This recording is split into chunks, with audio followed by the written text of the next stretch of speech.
can tell that we're falling apart by the way that we used to be. Yay! No matter the distance, I promise you that deep down inside of me. Of me, of me.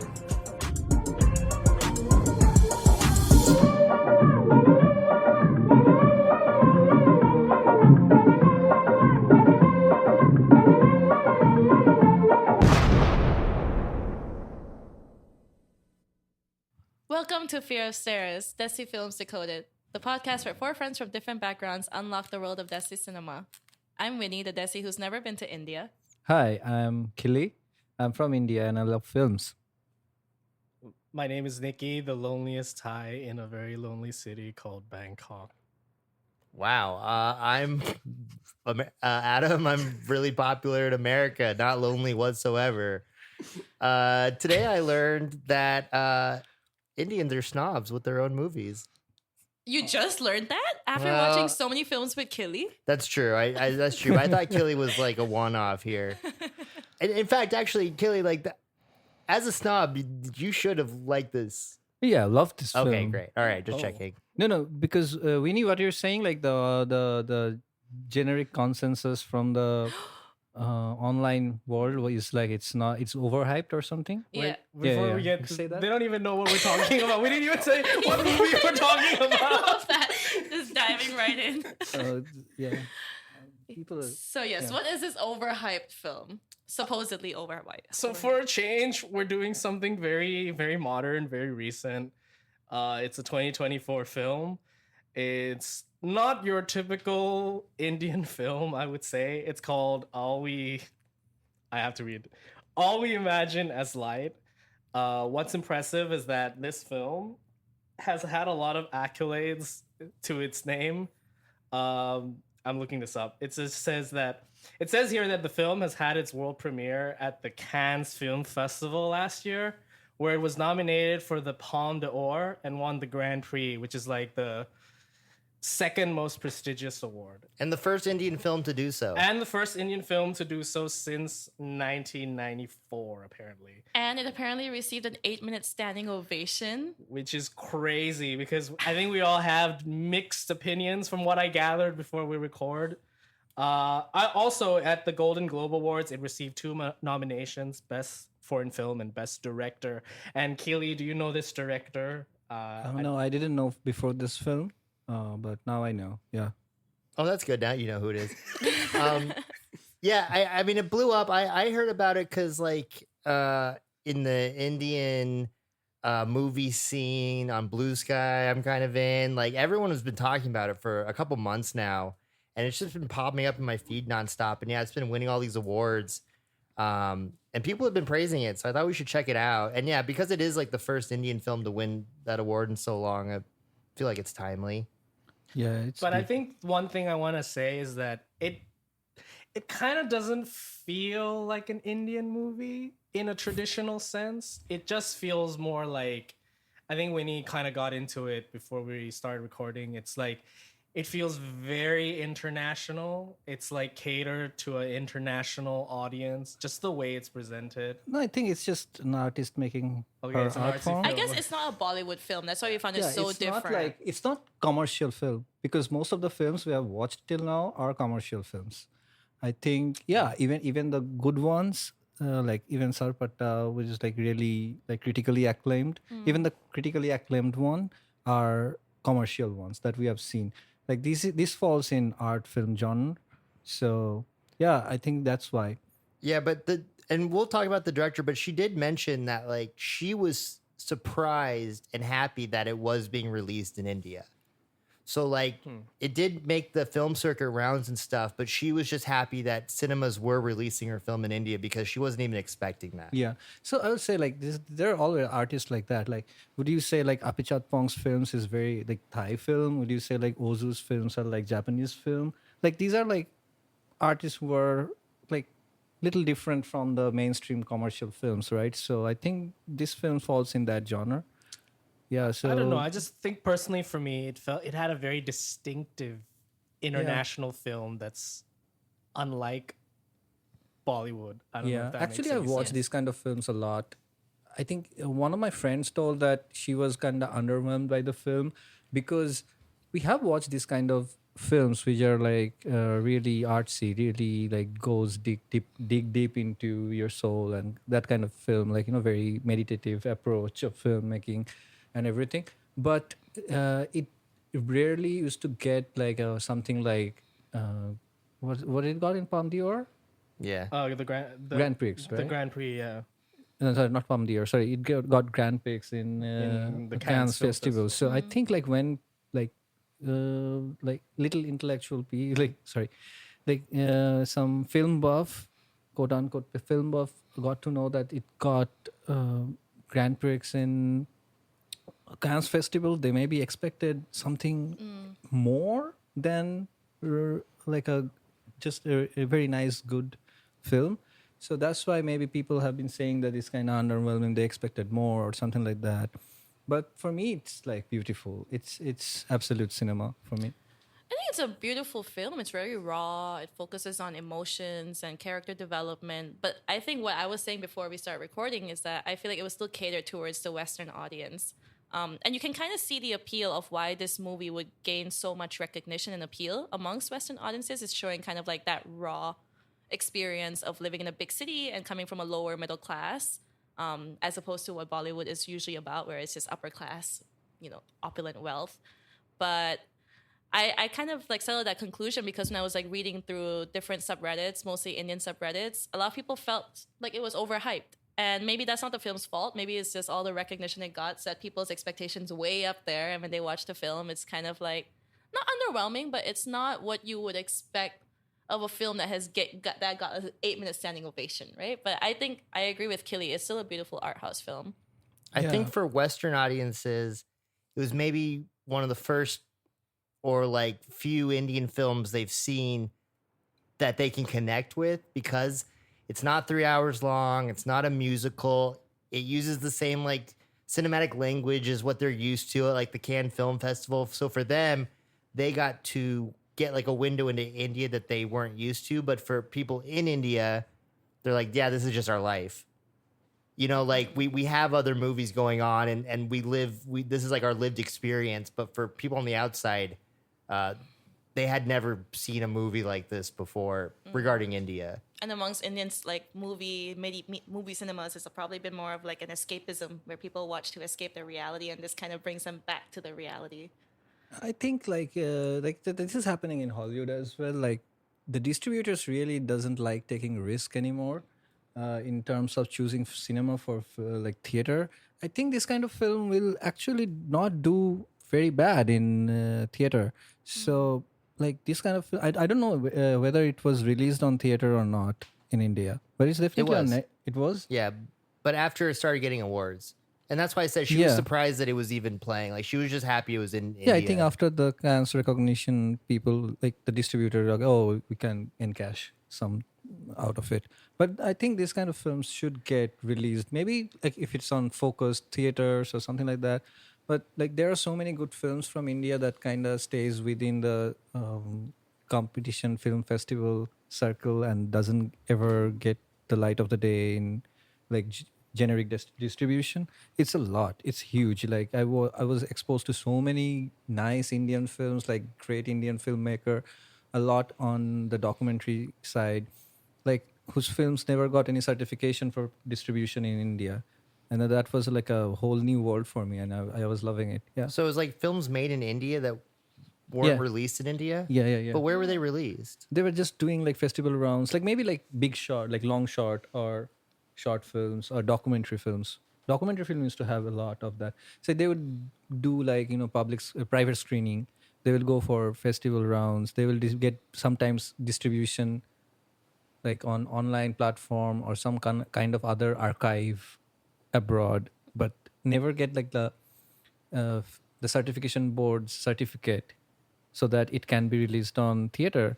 I think documentary didn't have much audience base in India before Netflix came up with like a lot of documentaries and made documentary kind of liked by people. Yeah, so now maybe it's changing gradually. She was saying the director too, and like the movie theaters in India, like the tickets don't cost that much money, right? Like they said, like she was saying, like they don't make that much profit off tickets, so they need like big blockbusters, and they just usually don't have like smaller films in the cinema because yeah, like they don't make much money from those at all. Yeah. Like even if you have some people come in, it doesn't cover anything. There was a time in India, like when the theater was kind of subsidized by the government for cultural efforts and stuff like that. So the tickets would be like there would be single screen theaters, right? All in like small towns, big towns, and everything. And the tickets would be really inexpensive, so that anyone can come and watch. So they were kind of subsidized at that point of time, but that business model is kind of gone.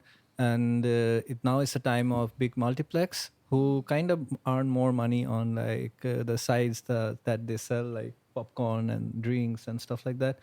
So they always want maybe this kind of festive thing, and also they want big blockbusters so that like there are more and more people. But there are certain film theaters that bring like good films, like without thinking that whether it would get audience or not, just to keep an image of distributing good films. But it's still lesser than would have liked. In your world, did you hear about this film before? Yeah, we yeah, brought it up? yeah. I've been asked by my friends to watch this film for a long time. I was kind of stalling it. Yeah.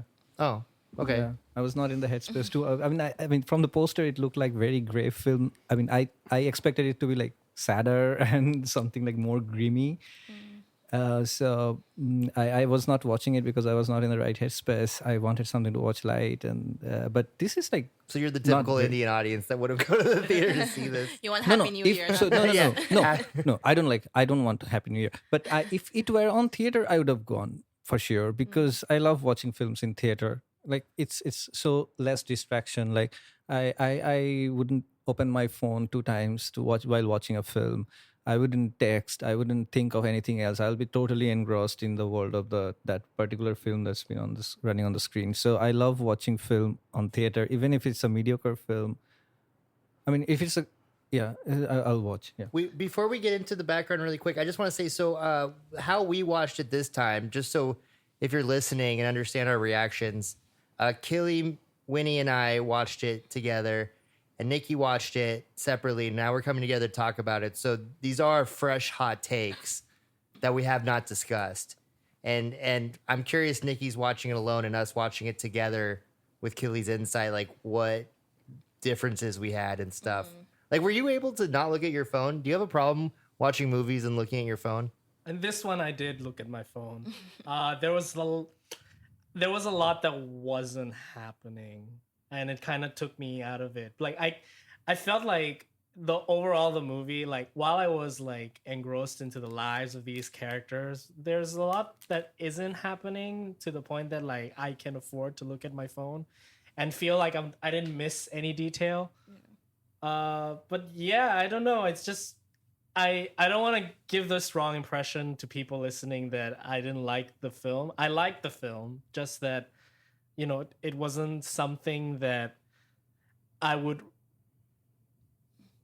really connect to. I mean, there are certain things that I do connect with the movie, but like, yeah, I don't know. It's just I have a very complex feeling about it. Like, in some ways, I feel the hardships that these characters go through, and at the same time, I already kind of got the message before the movie ended, and that was like the fact that I understood that was more like that's why I didn't have to like really tune in, whereas Keely said he would tune in, which I find very surprising because.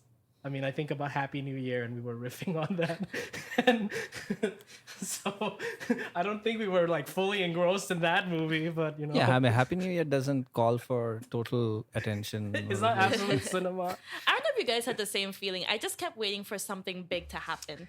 You know, I Yeah. think even while watching amongst the three of us, like we were like, is something gonna happen to Parvati? Like we're just waiting for that big moment for like I a think shock also or the a twist or a filmmaker turn. But it kind was of- very mellow.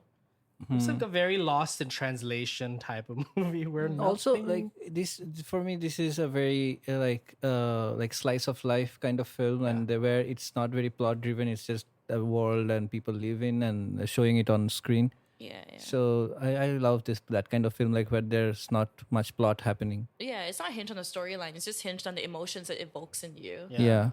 It's character driven, It's- and yeah. most Indian films we watch are very, very plot driven. Yeah, the character Exactly. doesn't have any changes at the at any point of time. Like for Happy New Year, like everyone stays the same. It's just Yeah.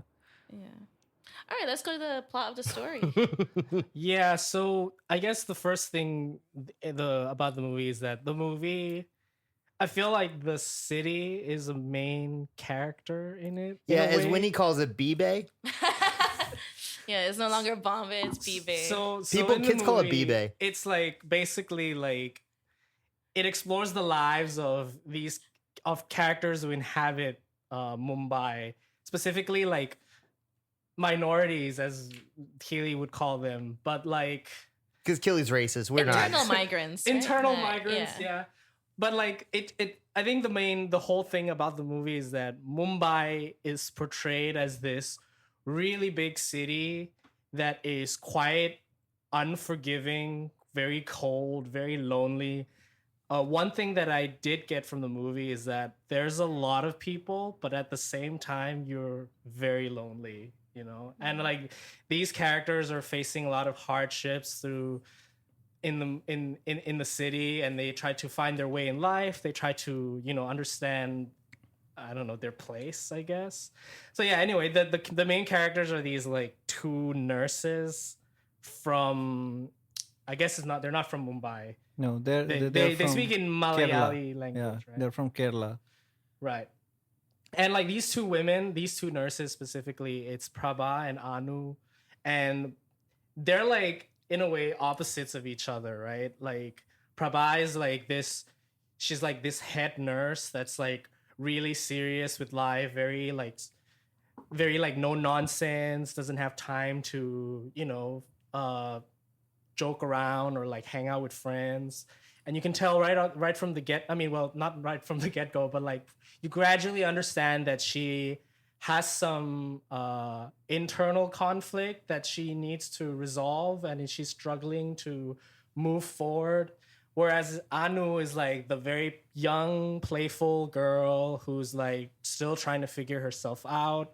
I think that both of them deal with both of these characters. They have a relationship problem. I want to say it in a very simple terms. It's like Prabha, like, again, like I'm just gonna go through it because like the movie is quite slow, right? But the gist of it is that Prabha is like, we find out late throughout the movie that she's already married. She has this husband that lives in Germany, but they never really see each other. I think at one point in the movie she explains that they had like an arranged marriage or something, and then he had to go away, and then, you know, the long distance relationship kind of like tore them apart, you know, like, and then like Prabha is like basically like hoping that he would return, and, you know, there's that. Meanwhile, Anu deals with like how she's like seeing this boy in secret. They're both nurses, right? And she's seeing this boy in secret, but like what makes it interesting is that the boy that she's seeing, he's Muslim, which I guess in Indian culture it's kind of looked down upon, right? A Hindi and a Muslim. Yeah, cross religion. relationships are always uphill battle. Yeah, Very stigmatized. Yeah. Yeah. Very stigmatized. Yeah. it happens, but they're like rare, and they have to fight a lot to make it happen. Yeah.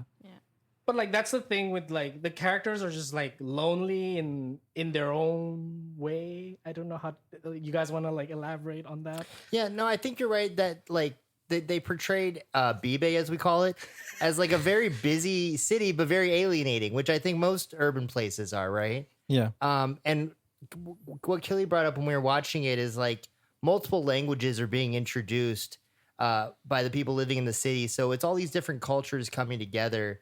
And Nikki, as you said, like we find all these people in these circumstances, and kind of the underlying message of this movie is like the economic reasons why everyone has to do everything, right? So these women come from a different part of India to go to Mumbai because they need more money and it's more opportunities. And her arranged marriage husband goes to Germany for money, for better opportunities. Why can't they live in their village for money? Why is this woman getting kicked out of her house for money? It's all these like things pushing them and moving them around, these economic forces that kind of alienates people and removes them from their family and pushes them into like situations and marriages and other countries that they're not familiar with. And it kind of just shows people, like the people that prop up society getting pushed around by economic forces and having to deal with that. Yeah, I think this movie does a really good job at showing the two sides of Bombay, right? We always see like the rich side usually in Bollywood movies, but this shows like the reality that many people are just working class, trying to live day by day, survive. Yeah. But I didn't see that as like the main plot of the movie. I saw that more as like the context of the film, right? I was operating under. What I saw as like the main plot was just the relationships between these two women.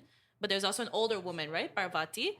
And so you see these like three generations of women who are just trying to support each other and get by in their lives. And you also see these generational clashes, but at the same time, even though they have all their differences in values and traditions, there's still support at the end of the day, right? Yeah. It's lonely, it's isolating to live in Mumbai away from their family, different culture. You see a lot of like language barriers as well.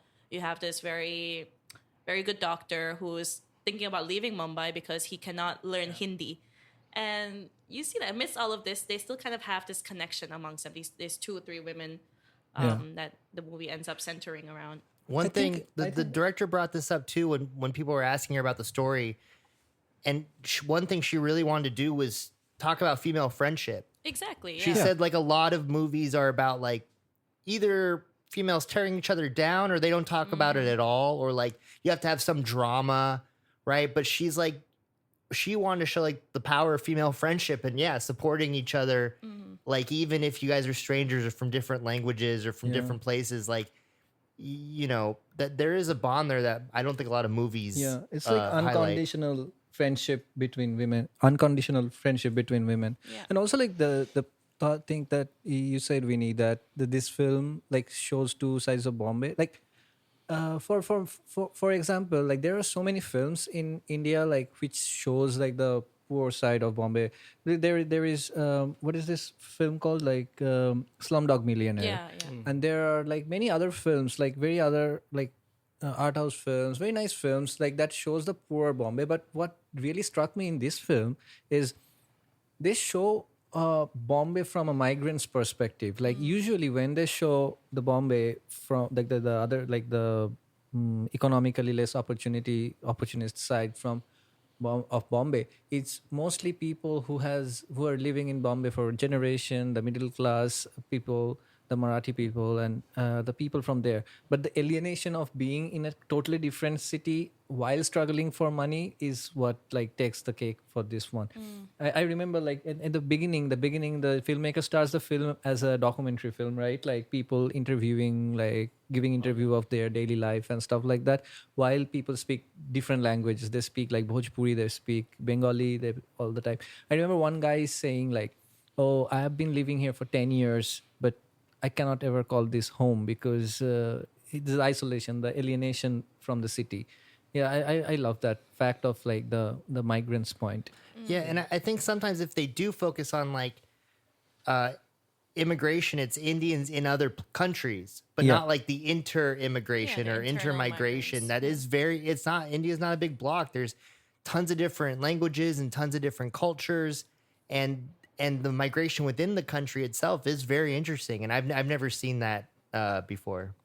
Yeah, I remember Winnie mentioning this, like the main character Prabha. She's like stuck between two generations. That really rang a bell to me because I see them. I mean, I could associate her character with my sister so much.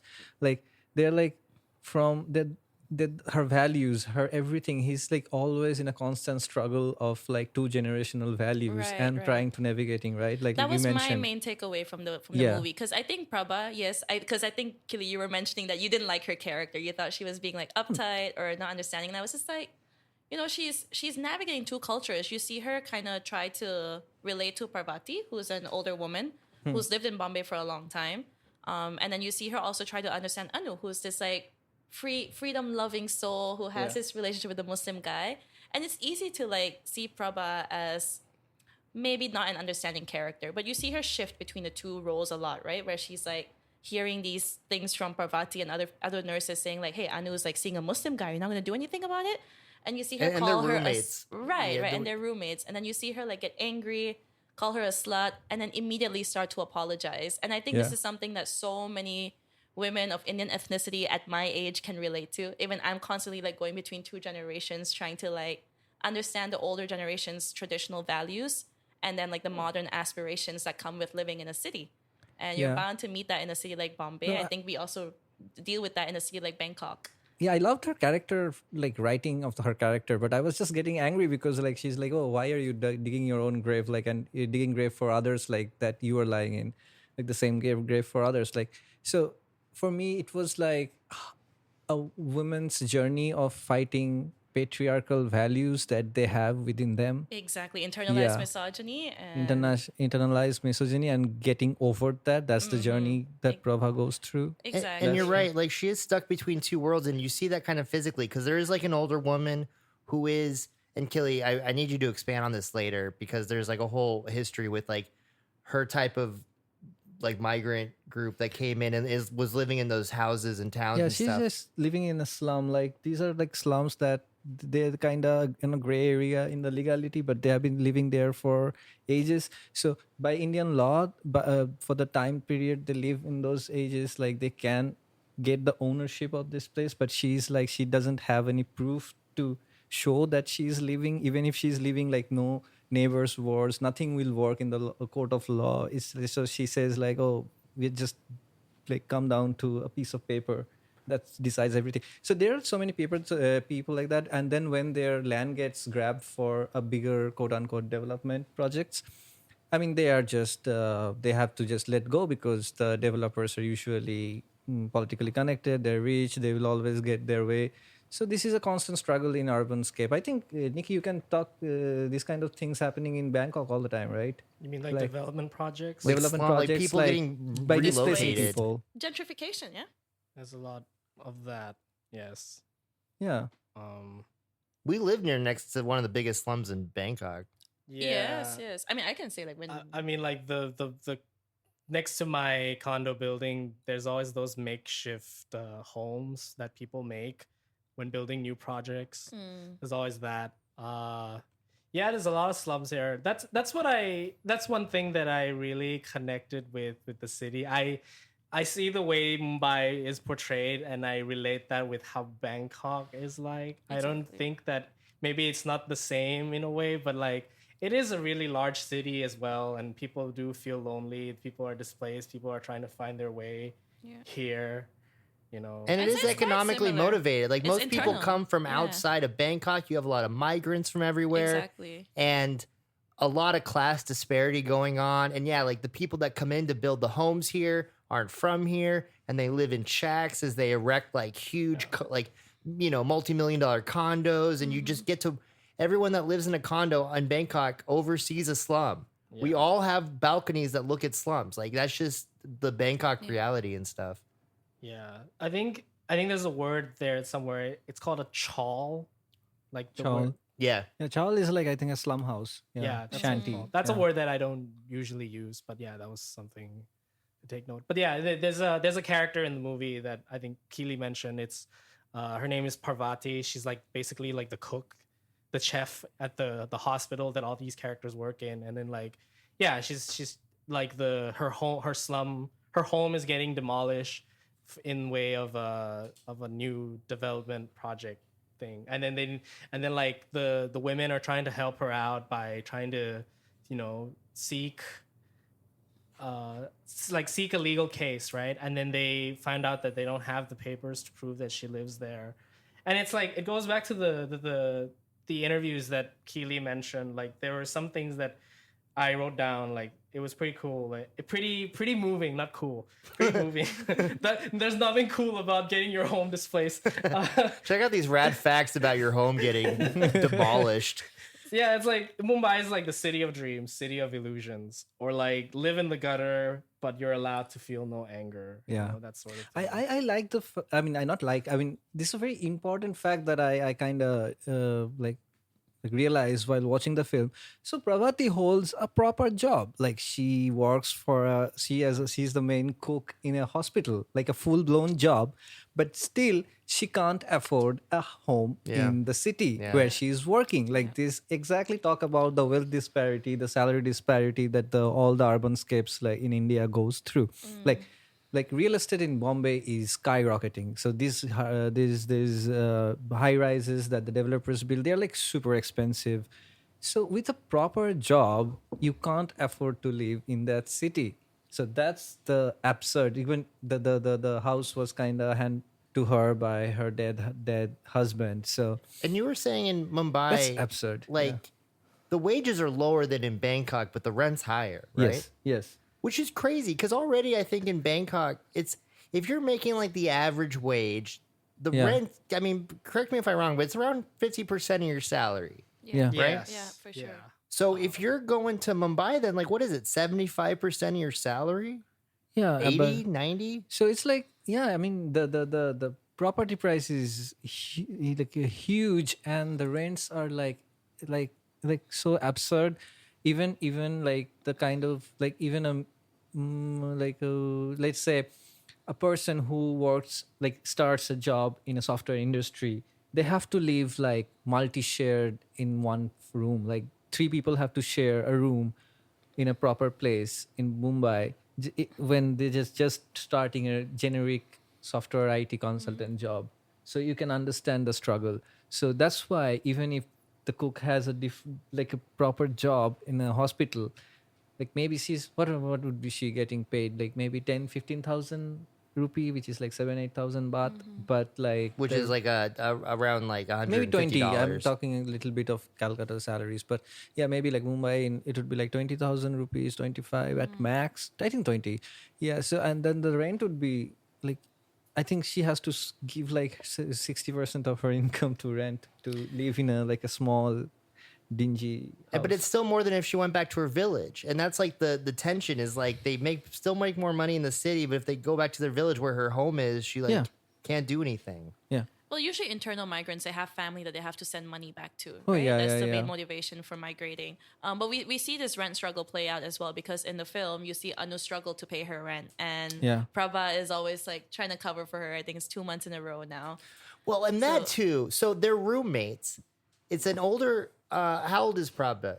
Prabha, I'm Prabha guessing, is in kind of 30s, right? So it's like And Anu's like Yeah. 24 or something. 23, Yeah. 24, yeah, something like that. That sucks to like, they're not just roommates. They don't live in separate, they like share a mattress basically. Yeah. Like to live with a stranger that you work with who's like younger, that's brutal to me. Like you have no privacy, you have no space away from work, and like Yeah. that sucks. You can afford like one room with a nurse's job. But that's Yeah. the story of a lot of migrants, even in Thailand, I'm going to say. Probably internal migrants as well. But- When they're coming and getting minimum wage, as they usually do when they first come here, they're also probably sharing rooms with their and beds. I mean, friends. Yeah. in Thailand, like the single bed studio I lived in, kind of in the suburbs, most of the time is families living in that same size room, like a 26 square meter, one bed, and you have like Yeah, 3 yeah. or 4 people in that one bed and stuff. Mm-hmm. One of the reasons I moved to Thailand was to not have roommates, because in America it's kind of the same situation, and you kind of have to have roommates and stuff. And I just was I'm a bad roommate. Like I don't do well living with other people. Like I feel bad for people that have to live with me. Like, and I just kind of need my private space. And America was getting a little too. All my friends had to start having roommates and stuff. Like prices were skyrocketing. I moved here just to like live alone. Yeah. I think remember you- like when I just started job in India, and then like I moved out from my own hometown and also the nearest city. I moved to like a farther city in New Delhi, and I had a roommate. So I remember like having a persons sharing a room was so common. Like if you are sharing like two, if two people are living in two separate room in one apartment, we'll call them flatmate, not roommate, because roommate means like you are sharing a one particular single room. So that was like, but I mean, it's changed now. I mean, people are called roommate even if they're just sharing the apartment. But I remember like we used to call like, oh, is he your roommate or you're sharing rooms? Yeah. So that was so common, like to share rooms because of the affordability, the rent price skyrocketing. Have you guys done that? Like shared a bed with roommates? No, I did not No, personally. I mean I had no. flatmates when I was in college, but I never had to share a bed. Yeah, I had flatmates as well, but I don't think I did the full on roommate experience like most people did. Fortunate for you. Or maybe too fortunate. In when we talked about it, I think in the college in the Three Idiots episode, but like, you know, in America you have dorms where like you share the same room, you have Yeah, separate beds, but yeah. Yeah. even the British think that's barbaric. They're like, how could you not have separate bedrooms? Yeah, even I find that weird. But I this is became a an step RA. further. This is the same bed. Yeah. Yeah. Yeah. I can still remember from my college, like the foreign exchange students would tell me that the dorms that, you know, my university has, this is a well university, like they feel like hotels. So I don't think I've ever had that experience with, you know, doing the actual roommate thing. So I guess I'm a little disconnected. Did you have cooks? Did you have like a kid, like a? There was restaurant? no kitchen. No, Did you have room service though? I mean, no. okay, No all right. one's. But they said like the quality of the room was just like more than the average college dorm. Sure. Yeah. It's like a hotel room. I don't know. That's what they said. But it didn't feel like a hotel room. But I mean, I'll take their word for it, I guess. I've been in dorms in Ethiopia where it's like 6 people in like a 3-bed place with one shattered shard of a mirror and that's all they have to share is like a mirror. It's, you know, I've been in some pretty But bad I've seen some situations. videos from Chinese university dorm room. Like it's pretty like it's just bunk beds after bunk beds after bunk beds. Yeah, I think Yeah. yeah. But not the same bed. And this sucks. Like you're an adult yeah. person doing like you're a nurse. Like this is an essential job. Like the city needs you to function.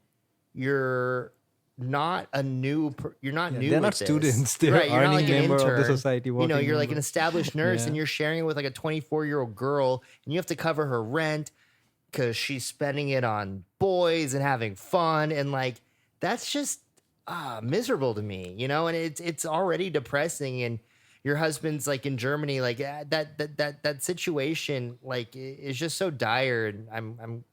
It's nice to like be reminded that like that's just it's too common. And this is exactly why I say that the movie appeals to a Western audience, because I feel like in a way this is what they want to see when they think about India. I also want to see Like- this. I also want to see like real grounded reality. No, because this is reality. I know it's miserable to watch, but this is reality for a lot Yeah. of people, and this is, you know, not bad or miserable for them because It's pretty they're miserable. probably- But in the context of For what they me, know, where they come escapism is- from, this is an upgrade, right? You have so many migrant workers in Thailand also who come from neighboring countries, and even though they live in more cramped conditions, they're still having a better life than they might have had back Yeah. in their homes, in their villages. They're always talking about like going back to the hometown Yes, and and- because of the I mean a doctor can work there, but it's like to be honest, there is another thing.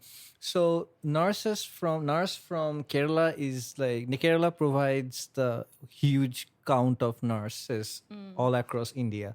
It's like how Filipinos work as healthcare providers in USA. It's similar. Like Kerala provides so many of number of nurses to everywhere. So the number of nurse who learn nursing in Kerala is like way more than the state needs. So they provide the workforce of healthcare industry in all across India. So that's why they are going there. Like it's not necessarily always that nurses live a terrible life in Kerala, but it's just like they produce way more nurses than they need in their state. I So see. that's why, the nurse and I just want to say too, really quick, because my sister in America, when she was growing up too, like, because prices were really bad, right? Like, we all kind of graduated after the 2008 crash, but, you know, she was living 4 people in a 2-bedroom apartment. So she was sharing a bed with someone, and the other room it was 2 people in a bed too. Like, I left right before that might have happened to me too. One thing I do like about this movie is like you see all these different women on different paths on their migration journey. Like you see Parvati, she's the oldest one, and she's ready to go home to her village. Yeah. You see Prabha, who's just like doing life day by day, you know, taking her job very seriously, very responsible person. And you see Anu, who like very outwardly stated that she cannot imagine leaving Bombay. So you kind of see the progression as well, like depending on how long you've been on your migration journey, where if you come from a small village to be in a big city like Bombay, it doesn't matter if you're living in cramped conditions. Just having that access to such a big metropolitan lifestyle is a privilege. But then you see that after a while, when you reach Parvati's age, it's time to go home. They want to go back to the village. Yeah, and So you it's can interesting see dynamics. the kind of different lives she could have, Anu, right? Like, and you know, what I really like about Anu's character, who, yeah, she's like dating the Muslim boy, is for all intents and purposes, like he's the virgin and she's not, right? He's jealous of an old man's pee-pee, you know? Like there was like that story that Anu told her boy. Yeah. Was that like there was like a sponge bath? An old man was getting a sponge bath, and then like later on he was like, "How many have you seen?" I was like, Yeah. How many boners have you seen?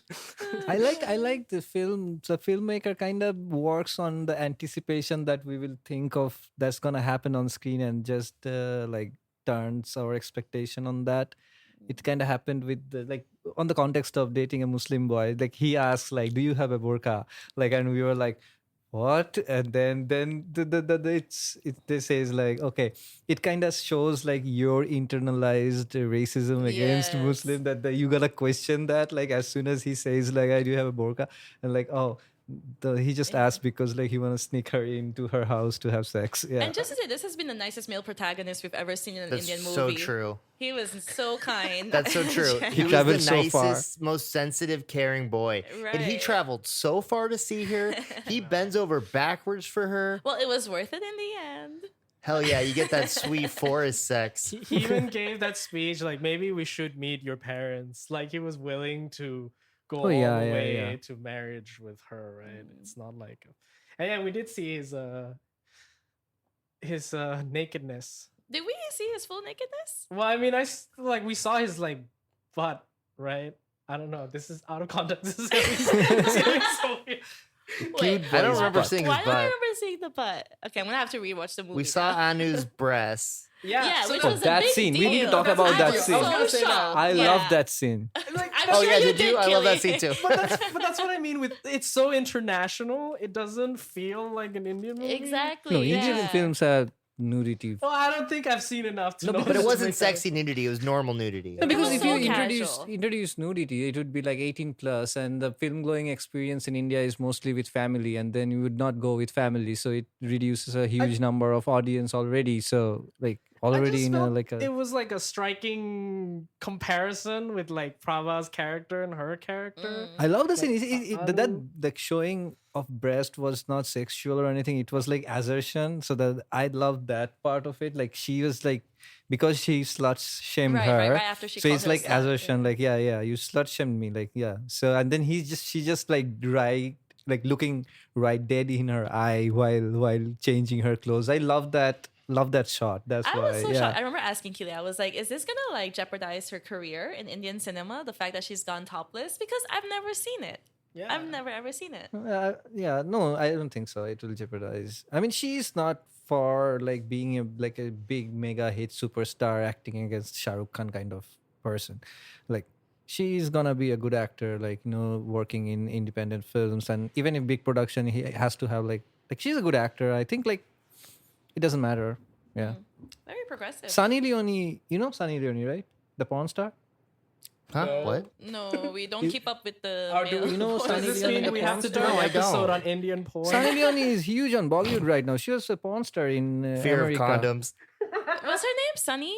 Sunny Leone. Yeah. Sunny Deoni. Oh, never heard. She's So like she's a porn star turned Canadian Bollywood Punjabi. actress. actress. Yeah. I think I might have seen. Yeah, she's been. Oh Indian? wow! Now that I think about it, Fuck it. actually that sounds she's familiar. right now Oh, huge Kelly's in playing it Bollywood. on the TV right now. There's a hardcore scene going on. She- She's we should huge look in it up Bollywood. after. She has I know done all of you like guys are gonna go look it secondary up after. women How do you characters. spell that? She Sunny for scientific SUNNY. research purposes. L-E-O-N. Obviously. We'll post the link in the podcast description page. If anyone's to her from Pornhub. anyone from India is listening to this, they all of them know No, Sunny I think I Leone. have seen her. I think my high school friend had like a video of her.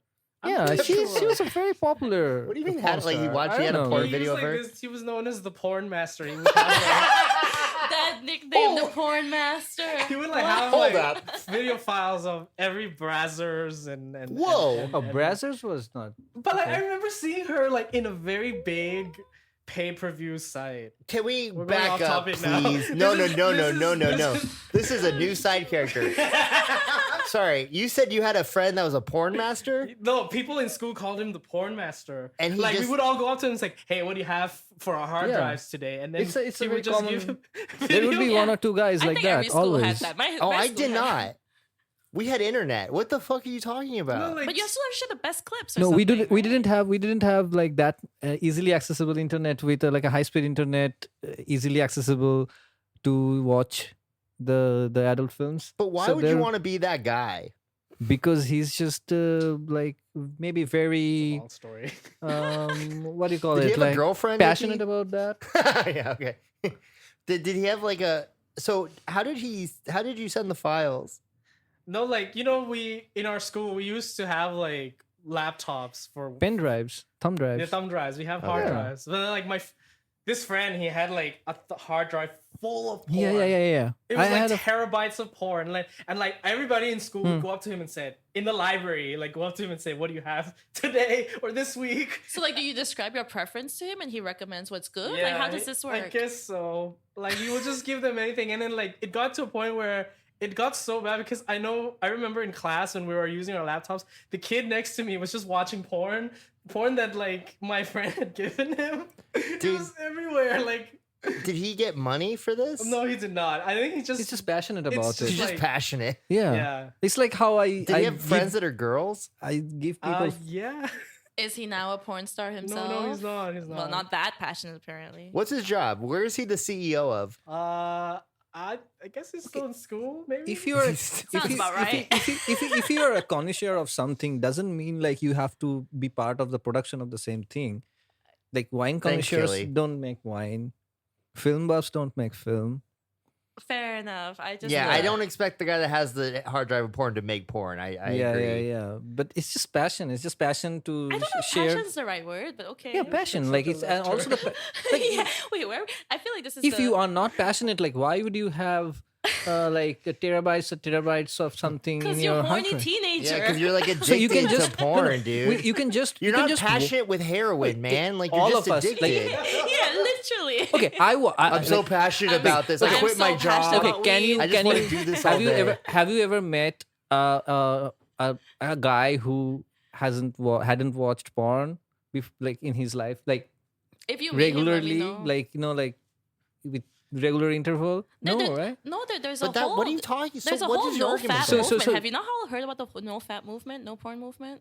No. No Fab November. No, yeah, but some people They all like, fail. Oh, that's No, a not different thing. November. That's a different thing. That comes from porn addiction. But like when like you have always seen people like who like most of the people watch porn, right? But Yeah, but I'm not guessing everyone has a terabytes But I'm of guessing data. somebody who has terabytes Killy. of porn is a porn addict, right? I think he's just passionate. Killy, stop saying the word passionate. Wait, I don't. So you're He saying? was a porn addict.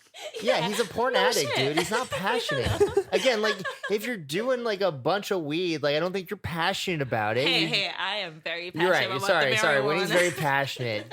We all. I'm glad you found your passion early in life. Oh, jeez. Yeah. Not every drunker has like a good selection of alcohol in his house. I like that you're just contrarian for no reason all the time, and it always puts you in positions where you're like defending the porn master instead of just like You can corner Killy, he'll keep defending. yeah. No matter what, you're like I think that's where he's like no, that's a totally normal profession. Every single university has it, and he's super passionate. And don't diss him for what he loves doing. Okay, dude. Sorry, I didn't know you were related to the porn master. Okay, so back to the movie.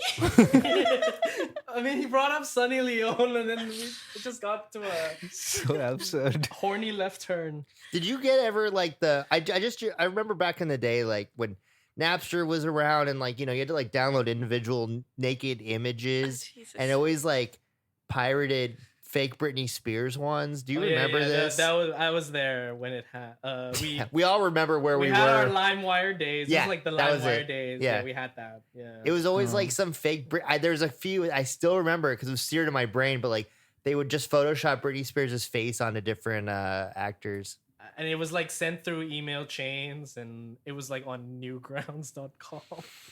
Yeah. Hey, really quick, do you remember on GameRevolution.com there was a cheat for Tomb Raider, but the link for that was just showed a naked picture of Laura Croft. Raider. Do you remember this? I do remember. And it just showed her naked, like a polygon naked figure of Laura Croft That was a big deal. on the Game Revolution cheat page. I watched that. I went to that page all the time as a kid.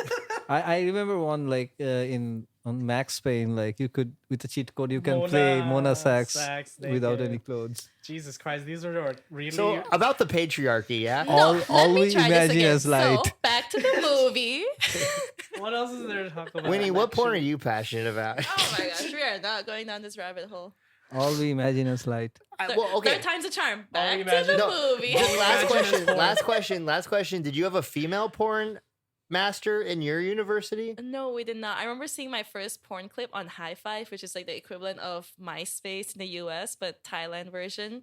And I think I must have been 11 or 12. And I Oh, was that's too so young. scarred. It was just this clip Yeah. of like a woman giving a blowjob. And I was like, what? That part of the man goes into that part of the woman? Like, I was Yeah, very that's confused. too much. Yeah, That's too young. That was my introduction to porn. That's bad. Wow, Yeah. these anecdotes have nothing to do with the movie. Right. So fourth time, All right, let's go back to the movie. All we imagine is light. So, anyways, we see her boobs in a very riveting scene. But I really like Anu a lot because she's like a troublemaker. She doesn't pay rent. She's like spending on boys, but it's very relatable. Like we've all been there. And, if she was in a room with other girls her age, like I think it'd all be normal. But she has to like live with like a superior that she works with, and there's just very weird dynamics in there where like the probably just kind of becomes her mom in a way. But I feel like Prabha doesn't take on that role as much. She tries to, but then she immediately recognizes and apologizes and tries to go back to being her friend and seeing her as an equal. And that's where you see like the struggle in Prabha as well, to be more understanding and to hold on to these values. I like Anu's like there was this scene where she's put the stethoscope in her ear and like just like hearing sounds of things like I kind of like a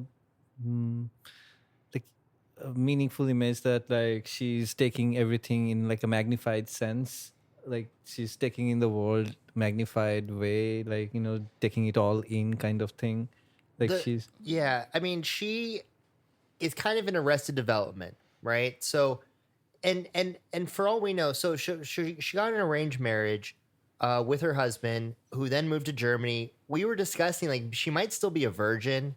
Yeah, she's most probably a virgin. She doesn't have kids. Yeah, also like given her being a very prudish person, like most probably she didn't have sex before getting married, which is very common for Indian women. And then like she says like they couldn't get intimate because there were so many relatives around them after the wedding days, and he flew off to Germany and then never met again. So That's crazy. And so she's in a marriage where she doesn't want to cheat on him, but he's gone, doesn't talk to her. She's working alone in the city, and she can't see other men or explore any of that part of herself. So she's in a very Arrested Development. And in many ways, Anu is more developed than her. Like she's been with, a few guys she's dated. She's probably way more familiar with herself and kind of sexually more aware of herself. And probably like is instead of, like she's initially very reactionary towards her, but then like is trying to learn and grow herself and is able to learn from younger people and older people and try to like relax a bit and not waste her entire life like being stuck, which I really like. There's this scene when Prabha receives the rice cooker, right, from her husband. And I think that was one of the most raw, emotionally charging scenes because you see her like crouch down in the dark and just hug this rice cooker. And you can see how much like she longs for her husband. And she never got any closure from that, to the point that just one rice cooker was this representation of him. Yeah. She got ghosted by her husband. Yeah. And It's like, rough. doesn't pick her call, doesn't leave a message or anything. Yeah, that's a shitty life. Which goes to my really. favorite character, which is that guy. The doctor? Yes. I like the Oh doctor. yeah, the Manoj. poet. Dr. Manoj. The So poet. he is, like I said, he's from her village, right, Killy? Or her area? I don't know, but same state. Like, Yeah, she so does he's speak the learning same Hindi. language. Yeah. And he's with her, and he is so sweet. He like gives her a book of poetry. He's like, "Hey, I'm gonna enter this into the poetry contest. You want to read it?" Super cheesy, very sweet though. And he's like around 40 or something, right? And he walks her home and buys her chocolate. Is being very sweet, but he wants to go back because he doesn't speak Hindi. And they have this really nice moment together. Like they're on swing sets, right? Yeah. Because I think that kind of shows a little Arrested Development too. Like they're kind of children on a playground set, right? They're still like having junior high feelings even though they're adults. And like he's asking her, is there any reason why I should stay? Hinting like we could do something. And she's like, broke no, his I'm heart. married. And he's like, that's okay. Like your husband's not here, but she shuts herself off from that. And I really like him because he's not mad or anything. Like he's also hurt, and like with the actor too, like you could just tell he has a whole backstory that would be just as interesting to watch too, of like why he's here and why he is in love with her and how long has he been in love with her and stuff. And we were all reacting very loudly when she walked away. Like we really wanted to see her, open up slightly to him. And, he's being so sweet and caring and he's right there. You could just be with him, but she's closed off. You guys were all rooting for him? You In weren't? a way, I was the yeah. opposite. But You were as- mad at him? I was like, huh, loser. Oh my god. Nikki's alone in his room watching the Joke, movie. okay, I get Stupid it. loser. I think to add on to what you said, Adam, I think there was one specific scene that was quite like you can understand what's going through Prava's head is like when they took their cat for Dr. Manoj to take a look at, and then like Anu was just joking around with him. Yeah. I wouldn't necessarily call it flirting. No, but, she was like, not. She was She not. was like touching his hand, and I think Prava was just reacting the way she is because he's like she can't do that stuff. She can't Yeah. pull Yeah. that shit because She's very committed to this non-existent relation, this dead relationship, right? Dude, And I thought that think was, like, it's not even like jealousy. She not was jealousy, yeah. she was like just shown as like so prudish. Like she doesn't like anything related to relationship, anything related to sex, anything. Like she was even mad that she's going out. Like there is a rumor, quote unquote, that Anu is going out with some dude, which is like what else like a young girl do. And then she's like, he just slut shamed her like right away because like she's going out with some dude. But then she slut shamed her after that, after Anu supposedly flirted with Dr. Manoj. So that could also point to the possibility that Jealousy. maybe she has feelings, right? And Yeah. like she It's an can't open-ended do the thing, things yeah. that Anu is doing because she's committed or whatever. Yeah. I just took it that way as like her being so Yeah, being that's the unable beauty to of it. You can feel liberated. Yeah, I just see her as a woman who grew up with traditional Indian values because that's what most women her age grew up with, but like actively trying to fight against it because the moment Anu comes home later that night, she apologizes right Yeah. away and she knows where she went wrong.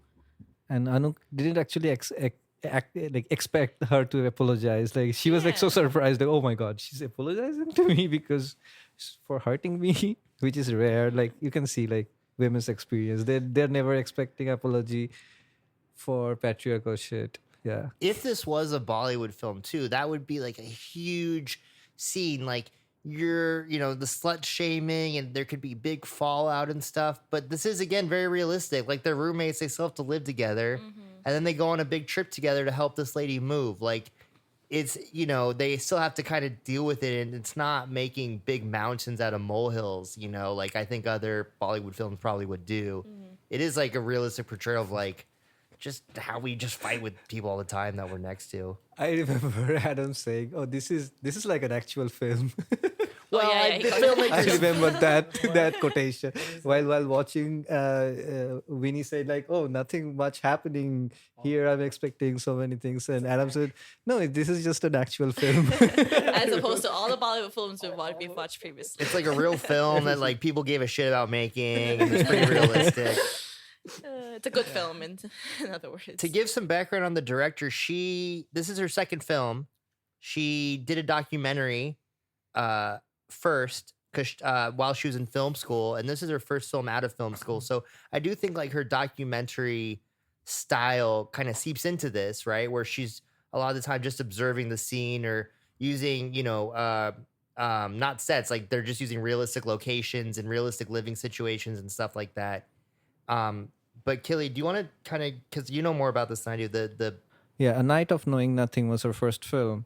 It's a documentary. I just read the like a summary context of the film. It's a love letter from a girl to her boyfriend, just explaining what trauma, like what problem they were going through in their university. So it's in that format, but it talks about the student protests FTII was seeing during like when the onset of Hindutva regime in India. but speak on that. What was going on? Like, Yeah, so 'cause she was in the film school and I made the was also in documentary. film school at that point of time, and we were hearing all this news and stuff. So what happened was, so she studied in FTII, which is like one of the most premier, known, like very well acclaimed film institute in India. Arguably maybe the best one. So she was there, and as soon as like the first BJP government came, like they kind of appointed one guy called Gajendra Chauhan as a director or like VC, like some like the head of the institute. And this guy, he played like one role in Indian TV once, like Mahabharata as Yudhishthir or whatever. Yeah, but then he used to kind of make like B grade films, like a B grade film actor. Like he never made any good thing. He never worked as a like a good film. Like he was not at all remotely qualified to head a premier institute like that. He had no experience in that, and he just got the job because he was a lackey of the political party. And the student politics in that institute, being like a liberal art college, universities, colleges like in India has a like history of having good student union and stuff, and they were like super angry at this decision, and they started fighting against the authority for like appointing him as a head. And then I think the documentary kind of talks about that issue. So yeah, we can say like her politics and her like understanding of the world is very grounded from like in that aspect. Yeah. Is that guy still the president? No. He was changed. I think he was changed later on, and also the Hindutva regime got many like veteran, better actor and I mean, it's a filmmaker famous on film there. place. Why use him? There's so many better people that would want that job. No, because at that point of time they didn't have lackeys who were good in film industry as well. Later Everyone was they got, against him. I mean, if not against, but not directly associated. But later, as they got more power and power, the more people started joining in. So yeah, later they got like Anupam Kher we were watching like the other day, right, in Happy New Year. Well, yeah, he's a very old actor, really good actor, and he's like a pro BJP right now. So he gets like many things like that. One of the interesting things too I was reading is the director actually doesn't speak the language that the main characters speak. Yeah, She's not from there. And so they had Yeah. to have like language coaches and stuff to see if those characters were speaking it right. Because she's not from that area. So she was filming people that she's unfamiliar with as well, which is very interesting. Like I do like her eye for that. Like you could tell I think her parents are artists. But she has an eye comes towards the from working artist. class and stuff. And I do like that she tries to give a different voice, even if it's not hers. That's very cool. But the patriarchal understanding of the society and like putting 3 generations of women in friendship who are all fighting the patriarchal system is kind of very interesting for me. I think fighting, that's I want to know if they're just dealing with it. yeah. I mean, But without like, fight, you cannot yeah. deal. Anu is a very empowered character. I think she's like the depiction of modern day Indian woman who lives in Bombay, right? She has a voice. She's obviously had her own sexual experiences to the point that even when her boyfriend asks her if she's seen other men, she just kind of laughs it off. And you can tell that she kind of holds more power in that relationship dynamic. Yeah. And that she's very comfortable being herself. So you see that. And then Prabha also a little bit. And Parvati, you see that, she doesn't even understand the legalities of having paper to show ownership of her home. So you kind of see like how each generation women actually get a little bit more empowered bit by bit. Because when you think of it, that this is so absurd. The legality part is so absurd. It's Right. like from a living experience, people cannot understand it. Like She's lived there for 27 fucking years. 27 years, there people saw me living there, but that's still not hold in court. Like she was surprised about the absurdity of this Kafkaesque system, like in where we are all living. Yeah. The alcohol scene with Parvati too. Oh, that's that so was fun. amazing. Oh, talk about that. scene. That's fun. That was Yeah. great, actually. There was like so I guess Parvati didn't end up keeping her home. So then Anu and Prabha, they help her relocate. So then they went back to her home of I don't know how to pronounce it, like Yeah, some village Yeah. village in but, village town. but in while Maharashtra. Anu was rummaging through her stuff, they found like a bottle of alcohol. Looked I- very old. Like the level was like vintage almost torn alcohol. off. And it's like Parvati just takes a swig like it was nothing. And then she kind of like asked the other girls to join her. And, you get this really wonderful scene where they're just enjoying themselves, Yeah. I guess. Like Dancing. they're dancing. And Prabha, while she's like being uptight and everything, she's just enjoying the sight of Anu and Parvati like dancing together and doing all this funny movements. And it's daytime. They're getting day drunk, which I love. Like they just moved in. They're getting day drunk, and you just see three women like Yeah. in the daylight, just kind of dancing with each other, being drunk. It was super nice. That was And a yeah, beautiful there's no scene. men in this really. Like Yeah. they're just alone dealing with each other, and the men come and go out of their lives. But these three women, through again circumstances that like wouldn't necessarily bring them together, right? But they are helping each other out and being supportive, which is what you have to do when you're in a big city like that, and you get friends with strangers. And it was really nice to see like the women's perspective instead of what we're used to seeing, which is like a guy is really rich and successful, and that's so Exactly. boring. Or just women being And the then supporting and then characters. Pravati walks off to the sea. Oh yeah, Yeah, we have to go see, to like, that free scene. spirit. Like I don't. This is where we were like on edge of our seats, where we were just thought like, she was is gonna something gonna die. happen? Yeah, we exactly. all That thought was she the gonna expectation, and die. also with the next She was scene gonna of like drown. people like shouting, like at someone has been like you cannot. They're not. The filmmaker is not showing is like what's happening, but you just see like everyone is like on their edge, like they're just running towards the sea. It's Yeah. like something weird has happened. We all thought And it the was last scene Pravati. was like Pravati walking towards the sea while being drunk, and we were like, oh, she's dead. She's I dead. think we're so fucked that all of us assumed that she was gonna die. I don't. This is what Bollywood has done to No, us. These twists and turns. I think that's how the filmmaker. That's what the filmmaker wanted. It's the same as like the burqa scene. Like she wanted us to anticipate something which she wouldn't do. Yeah. It's not just that. There was another like very tender, nice scene where like people were giving each other a hug, and me and Winnie looked at each other because it looked like she was giving a blowjob because her head went like below screen. when? In the cave, like where they made like so the guy followed I Anu, didn't even right? think of that. We were both like looking in shock, like, what the fuck? Is he getting a blowjob right now? And like, No, no, it's because- just a tender hug. So I don't because- think it's just Bollywood screwing up our brains here. And There's a be- few moments where we're like, what? Is she going to die? Is she blowing? We're like, no, it's just a normal movie. because the sex scene was very much like we were anticipating it for a long time because they I they remember were the supposed to butt nut now. each other. It was in the sex scene. just- Yeah, we did see What? his butt. It was Ass was in quite the shot. Like there was a shot of his. He's like really Okay. skinny ass. Yeah, they fuck in a cave, right? No, On the I think beach. they on the outside beach in the front of the Yeah, cave. Yeah, in front of the cave or something. It was really cute. Like them being on the beach together and being in the cave. Yeah. And, at first I was like, how is this going to happen? Because where are they going to lie down? It's a bunch of rocks. How are people going to have sex in this cave at all? But then they have a nice little mat and do it in the sand.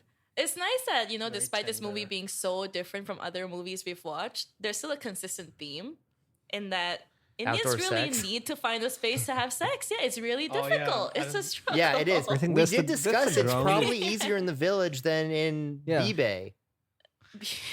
Oh, hey, in B-Bay, you cannot women cannot bring men in their house. Like if you're a tenant, like if Yeah. you're a single woman who is renting an apartment, you cannot bring even your guy friends. But into let's the bring that apartment. up because remember, she was paying the security guard to let him in. She Yeah, brings yeah, that up. yeah. Remember, she's telling Right. Anna was telling the Yeah. Muslim boyfriend, she's like, I pay the security guard, and he said it's okay if you come up and Wow. Yeah, stuff. she was That's doing why she something cannot I pay should have rent done. because she's paying the security guard to have an intimate moment. Yeah, I mean, it is easier in a forest than in a city in the B-Bay. Yeah. in the B Bay. Yeah, we're talking about hotels. Also, don't let men and women Yeah. book a room together unless they're married. Only Yeah, specific a lot of hotels, hotels. allow that. Oyo flourished. That's Right. why. So I Oyo brought in guess- the fresh air of like you can just But rent a house. even if you were allowed, if you still have a roommate that you share a mattress with, how's that going to work? you call her that like they come late. Just put a sock on the door like we all did in college. Is that what you did? Well, I never had roommates. I had flatmates, so I never had to. Wow, you are so lucky. No, I became an RA, so I didn't have to have roommates. I like intentionally made sure that I cannot imagine sharing. How room did with you someone date as an RA? Hmm? How did you date as an RA? What is RA? resident assistant, people taking care of the dorms, like who oversee all the dorms. But she's RA That's of a whole women's different dorm. conversation. You're so is the women's and men's dorm separate? no, Or- no, not in the States. It's all mixed. But like Oh. flat, like the rooms, the suite would be separate, but there'll be men and women on the same floor. Okay. Yeah. Okay.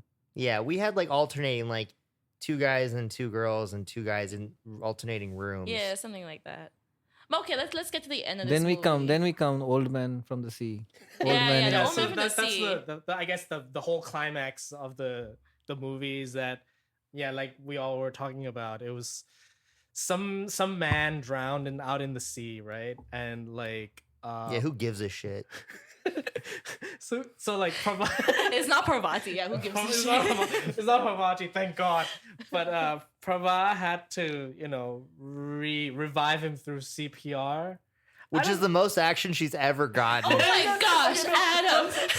I The want to talk about mouth. that. Like, do you get this vibe when she had to give him CPR? There was like this weird tension where she's like, "Oh, I have to." Should I do it? Like, should I do it? Or something? Yeah, You guys It'd be because- so get that? funny if he got a boner. And No, because I think like she knows how people are. Like they're gonna Yeah. because they imagine her being her wife, being his wife. Because just after she rescued Uh. a Wait, I was stranger, gonna get there. I was gonna like get there. yeah. Yeah. So I gonna think get no, there. no. The reason you were saying like Yeah. she was being awkward because she's not in a hospital room, like she's not in ICU, like in a hospital bed that where she knows it's a safe Right. space. She's surrounded by people who are just staring at her, doing the thing, and if it doesn't work out, they're gonna like say bad things about her or something like that. So How it's does the saying go? Go lega. How? What will people say? How do you say that in Hindi? what What will people say?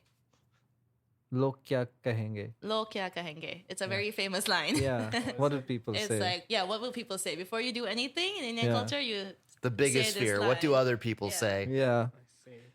Well, yeah. Anyways, she manages to revive him, but then he needed to be,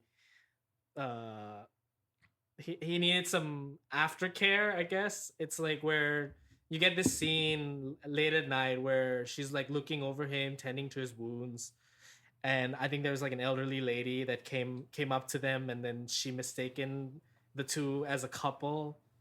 And I guess, with this whole time that we've been talking about how Prabhat never gets this closure that, like Adam mentioned, she never gets this closure. So the next logical and mature thing to do in the movie is that she imagines this middle-aged man to be this man that she just saved to be her distant husband. And we get this really emotional scene where she was telling him all the things she wanted to tell him, right? Yeah. It was like, I think it ultimately ended it with her telling him that, like, so he was basically the man who is her husband, in quotation marks. He was basically, she was imagining him telling her all these things that she wanted to hear, like, let's go away together. This time it'll be different, only for her to end up saying that, I don't ever want to see you again. yeah. That was Like it. she And that was lets go. I think that was like the finality of her character arc, Yeah. where she finally gets the closure she needed, even though it wasn't probably like this the most realistic way, I would say, but it was like it was a closure nonetheless. It's a closure from her within, like not Yeah. from an external factor. Yeah. That's what I like the most. It's not like Deus Ex Machina that like the guy suddenly show up, or that she gets a letter that, oh, your husband died, or something like was that. a They're moment like, we where discovered a bunch of money in your room. Yeah. there was a moment where I actually thought it was him, and I'd be like, "That is so Bollywood. It had to be the guy." But then no, it was just She more was realistic. she was like no, okay, cut it.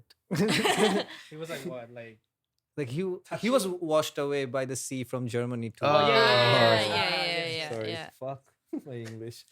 No, yeah. So I mean, yeah, she's finally like alone in the room with a man, and gets to kind of confront. And it is a very surreal, dreamlike experience. You're not sure if it's real or not. She isn't either. But it is quite like touching and sad. Like all the stuff that she's been holding in for who knows how long, and I want to bring this up because this also has to do with like the whole time she's been waiting for her husband in Germany to call her.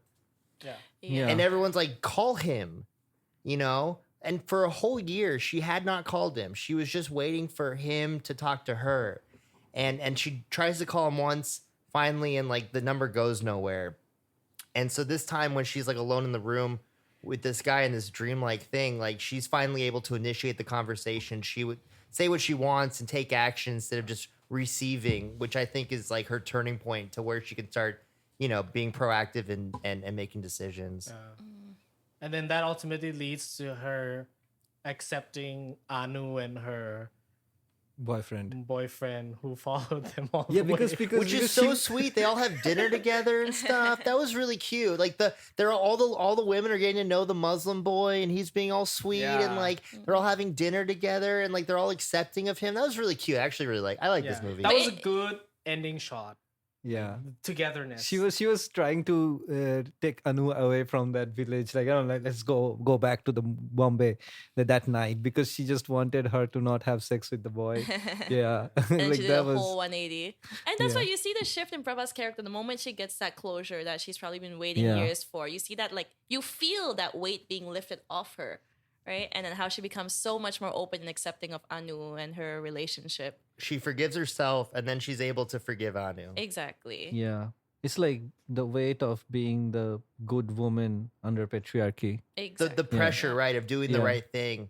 Yeah. And when you finally let that go, and you're like, you just let people be, man. What good does this pressure do to you or anyone else? Yeah, she chose herself instead of choosing patriarchy and values. And in doing so, she was able to also pass that on to Anu and show acceptance there. It's really sweet. It was very powerful, the ending. In the sequel, it's just like basically her in Sex in the City.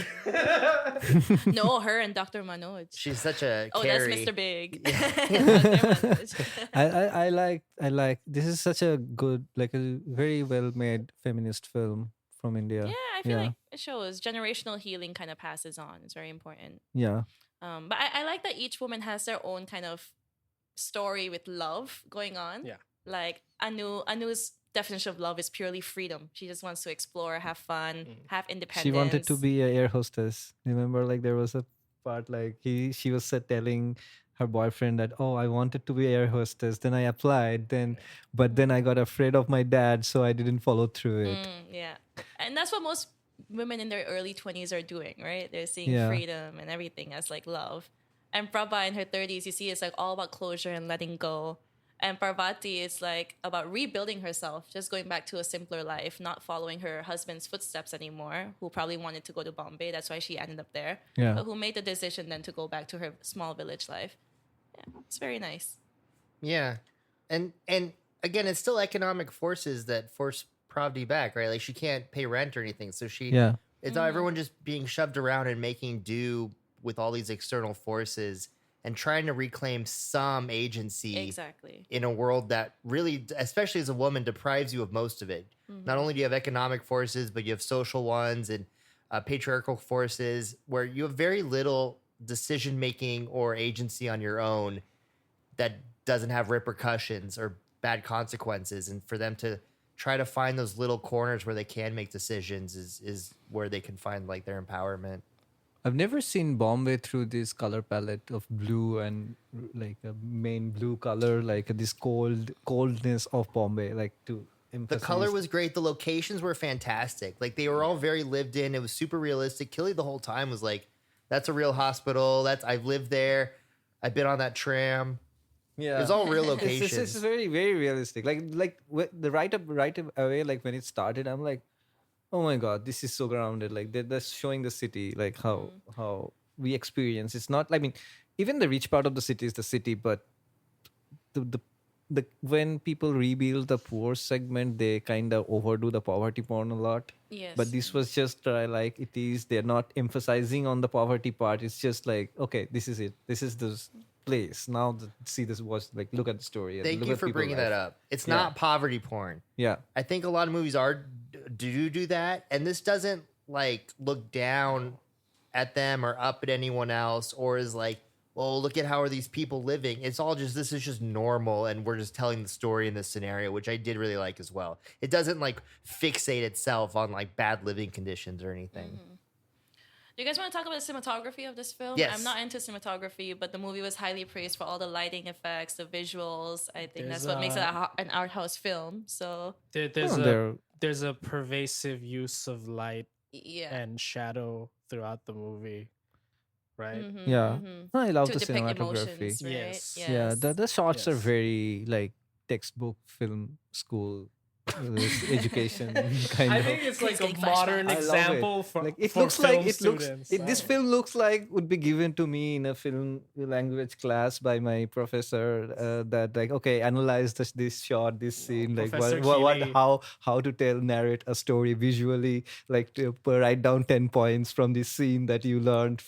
This film looked like that. Do Yeah. you think the title of the movie came from that use of light, that creative use of light, or why do you think the movie is called All We Know All as we Light? imagine as All light. we imagine as lights. She said, I think I kept. You got her quote. Yeah, once. No, Okay, let's talk while- about while what we Adam's looking think. for a Like, quote, let's scratch our head. I'll be Yeah. Professor little bit. Keeley. He's like, we're gonna watch today. We're gonna watch All We Imagine Is Light, and then I'm gonna get into it about Sunny Leone and her filmography. Fear of Stairs After Hours. I think the because it's like a sea. Bombay is like a sea, and all we see in the sea is the lights of those trailers of seamen Of semen? See what? Semen? of fishermen. He meant Oh, calm, oh guys. my gosh, I thought he meant like semen. No. I don't know why it was called that, but it was based off some poem or something. Okay. It's very artsy, but yeah, like the cinematography was very like intimate, like close ups, like close living quarters. It wasn't like a lot of wide shots and there wasn't any sets or anything. So, I always like realistic locations. I don't like sets. I really don't like movies that depict people in like unrealistic living situations, Happy New You Year. mean most of Bollywood? Yes. like where they live in like really nice condos. I mean, I was just watching a Christian movie today earlier for fun. And, they live in like these really lavish houses for people that shouldn't be making that much money. And I do like it when they realistically portray how people are. Because again, I think people, when they watch movies, can feel very disappointed with their own life when they look at all these people like living these like nice lifestyles, and they're like, there's a disconnect there. But when you see people live normal lives, I think it's so much more relatable. Instead of like, why aren't I in the friend's apartment in New York? It's like, yeah, okay, the roommates and stuff. I understand this. Okay, would you watch it again? You're running out of juice. That's a tough question because I was telling myself. I mean, I did say it before recording that it's a great movie. I love it. I love the message. I think now that we've all come together, because I didn't watch it with you guys, right? Now that we've all come together and you all shared me with your takes, I actually feel like by the end of this episode tonight, I can appreciate the film a lot more. I see how relatable it is and how realistic it is. But whether I want to watch it on my free time, probably not. It's like one of those things that you kind of experience like one time and that's it. I don't know, and that's how I feel anyway. So I like it a lot more after talking with you guys too. Kelly, what are your like? Yeah, I would watch this film. Again, he at says some as point. after looking Sunny Leon. No. I was looking at the Malayalam name of this film. I can't pronounce it like without just looking at it. But it directly translates to everything you talk about light or think about light kind of thing. Yeah. So it's kind of change in person from second person to first person. Yeah. So that's interesting. Yeah.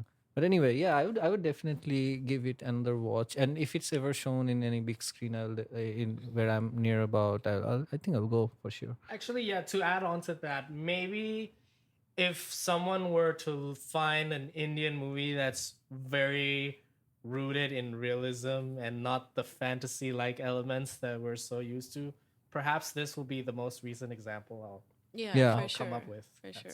pretty much. Do you think other Indians that like didn't go to film school would enjoy this? Yeah, I have friends who Yeah. didn't go to film school. They really loved this film. Yeah, I mean, I think I definitely watch it again as well. I think while watching it, I was a bit underwhelmed because it was so overhyped that I was expecting something big to happen. And so I was constantly like waiting for that thing to happen. And now that I know what the movie's about, I'd like to watch it again to just appreciate it for what it is. I think it has Yeah. a very good message, very great, good acting. But to be honest, Yeah. I usually feel very uncomfortable and like how they bored by hugely plot driven film, which is like most of the Indian cinema goes on. That's why like in like superhero films are like one after another thing is happening. Like I feel very bored and like I don't like plots. That's why I kind of go and read the story so that like I'm kind of chill and I can just focus on like things that are happening on screen, like emotions and stuff like that and how you show it. So since this film doesn't have a lot of plot points unless like that kind of plots are written by Guy Ritchie or someone like that. Like I really love that style. But yeah. Yeah. But like that's why I love this kind of film where there are not many plot points happening. Yeah, I think I like movies where I like look where it shows you a place that I'm not familiar with. So like even if nothing happens, I like looking at scenery or locations that I wouldn't have access to otherwise. So I do just like looking at scenery sometimes. Even like old movies, you know, that take place like in New York or whatever. Like I just like looking at old things or places like I'll never be. So yeah, I really enjoyed it. I'm trying to think if I would recommend it to Americans that aren't Yeah. art school people or whatever. I don't know. Probably Again, not. I feel like it's the kind of film that Western people would appreciate because it's showing the reality of what living in Bombay could be like. And there's an element of women's empowerment, women's rights. Yeah, I think I'm trying to rack people- my head of anyone in think America that would want to people- see that. But that's the thing. I think of the same thing, but not Americans, but Thai people. I think just whoever- can't imagine. No. I think suggesting whoever it to doesn't somebody. look at film only as a escapism, Yes. those people has a higher chance of appreciating this film Yeah. as it is. You Like, don't need to be an art house. yeah, you don't have like a person. very it's not very obscure abstract film. It's a very low paced film. Like it's a very meditative approach of telling a story. It's not very like, you know, lot of symbolism going on, like very lot of abstraction that you Right. can't understand, lot of like local cultural context, like Uncle Boomy. Then like not like that, Uncle but Boomy. And it's shorter than Yeah. 2 hours. Yeah. So it's way more accessible than a lot of other films, I think. I think if you just like emotionally driven films, you care about social, economic, political narratives in a film, maybe you would appreciate this movie. It's Yeah. not, it's about Bombay, yeah, but you can really translate it to most city life to see that class divide. B-Bay. B-Bay, sorry. we B-Bay. we never gonna disclose the Should we context. disclose Wait, of- why do we? B-Bay. Yeah, why do we say B-Bay again? I forget why. Where did that come from? I'm going to leave it to Killy to tell the story. Killy? Take us out with the because- story because I can't remember. Because someone, most probably from Ace B-Bay, called it B-Bay. No, we know To this. Win- What? to Am I Winnie. missing? Because someone told Vinny that they are from B-Bay. Yeah. And I was like, where is this? Like, she was showing us the chat. And then I was like, Very openly, I matched with some random guy on Oh Bumble. yeah, sorry. And I'm like, where are you from? And he's like, Bibe. and then I looked at it. I'm like, where's Bibe? She's, I mean, it's That's like right. most probably He- Bombay. I'm like, yeah, that makes sense. Yeah, so Kelly didn't know what Bibe was. Even while I was reading, I was like, I'm guessing Bombay. How old was he?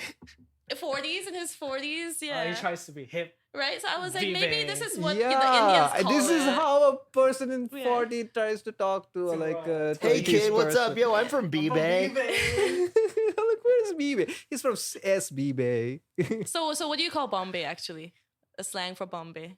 Mumbai. Then I go Mumbai. Mumbai. Bombay is the slang now because the official Bombay. name is Mumbai, and Marathis will really get offended if you keep on calling it Bombay. I think it's like Even M-City after- now. M City. M I City. guess when I'm 40, I'll say I'm from B-Cock. The name is like that. Why is this? I don't know. So we're B-Bay. gonna go to B-Bay soon. No, I'm not going. We're gonna leave Peacock, head to Bibe. I saw to be I saw a nice designer clothes store here that the name is I wanna Bangkok. You want? Oh, do you? Okay, I thought you were No, into the that- sunny the Is design- Is this how lifestyle. you're telling us? Yeah. It's a designer's clothes brand, like a store. Mm-hmm. It's called I wanna Bangkok. Okay. All right. Just I wanna, and then Sounds like something I hear from Kasan. Yeah, I don't know, man. Is this really a designer clothes or just like a gimmick? because we like he said he's from Bangkok and then B-Bay, so I just give like a random anecdote that is not very closely related, but is there somewhere. Anyways, I don't think this movie's coming to Thailand anytime soon. I don't think it'd get any interest at all. It'll probably be at some like niche film festival or film Yeah, fair. I Like, think that's it how might that's how I run- see this film. But no, I don't being think it there won't be in film festival anymore because it's already distributed. Like most of the film festival don't accept films that are publicly distributed already because this is on Netflix, right? I don't know. It doesn't mean that just because it's in distribution, it's not gonna be. I feel like I mean, if film it's a special, you festivals- cannot put it in a competition or anything. not a competition. It has to be like invited by the film festival itself. You cannot submit it as a part of the film festival competition if it's wasn't thinking of a distributed. That's not his competition. point, dude. That's not his point. No. I'm saying like why it most But, probably like- wouldn't come to a film festival. Yeah, I know, but what that's No, not but, his like, point. the We're talking about Thailand. Shall we close this before we go on a Let's go. tangent argument? Let's battle this out in Tekken. Yeah, That's what Pravani did. it's good. It's good. I'm actually thankful to watch it, but I think after watching it, I just want to go back to the fantasy like Bollywood. elements. Yeah, reality sucks. Take us Yeah, to reality escapism. sucks. And Yeah. I want to see Please. some. Let's go some to dancing, Let's some go romance. to Is there I like a am a space one? Are they in disco space at dancer. any Ding, point? ding, Can we ding, go see a space. film? Yeah. A They're space alien film. film, but there is the space Done. film. All right, next week, guys.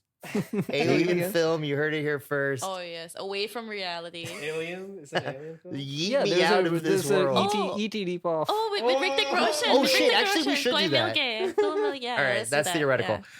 All right, Boys. cool. So until then, we'll go battle out in Tekken. Thank you all, listeners. You can see this movie. It's streaming everywhere. Just got out on video on demand, and it got some Oscar nominations too. So I think. And so. leave your comments on what you think about the movie so we can assess if you're right, whether this is a Western audience movie or if Indians also appreciate it.